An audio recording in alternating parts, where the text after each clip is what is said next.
Test tubes POV. I stared silently down at my notes.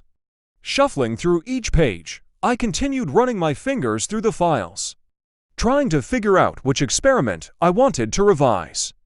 I had gone through them all so many times, I just wasn't sure what to do at this point. I had hit a roadblock in my scientific studies.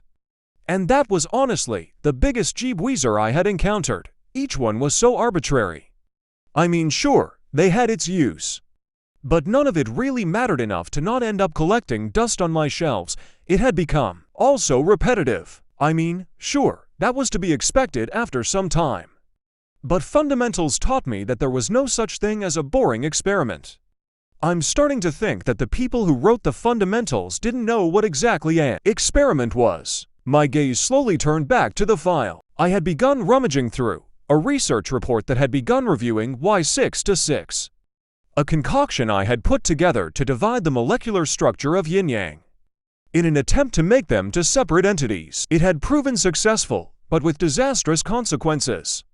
Subject 2, known formerly as Yang, managed to destroy anything in his path with brute strength, and ate a man alive, while Subject 1, known formerly as Yin, seemed to be just about your average wholesome object. While horrific, the damage was not very long-lasting.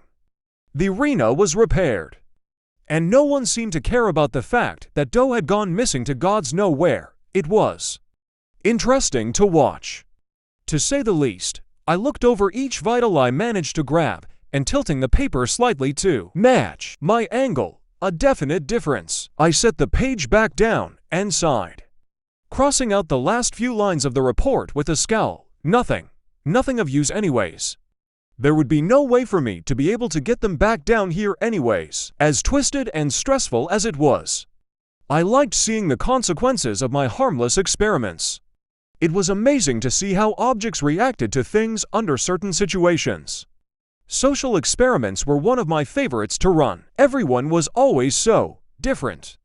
Even if they seemed similar in personality, their reaction to stress, the adrenaline. It was fascinating to me. Sure, it made me feel like I was going to explode. But what is a momentum without recoil? A flash of inspiration struck me, causing me to knock all of my files and notes off my desk. I frantically picked them back up, repeating the details of the idea in my head so that I wouldn't forget them. After a few minutes of the nearest writing utensil, pen, pencil, marker, didn't matter at this point. With a smile on my face, I began writing down the bare details. An experiment where objects are stuck with nothing but each other for a long period of time. Would they grow closer? Drive each other apart? Find a way to escape? It was perfect. This was anthropology and psychology. This was my step to contributing something everyone would be able to learn from. I held the 626 folder to my chest, quietly thanking it before slipping it back into the abyss of other recorded projects. All it took was 6 hours, 2 notebooks, 7 pens, and to highlighter stow get everything planned out. I was ready. I know just who to call. This took way too long, but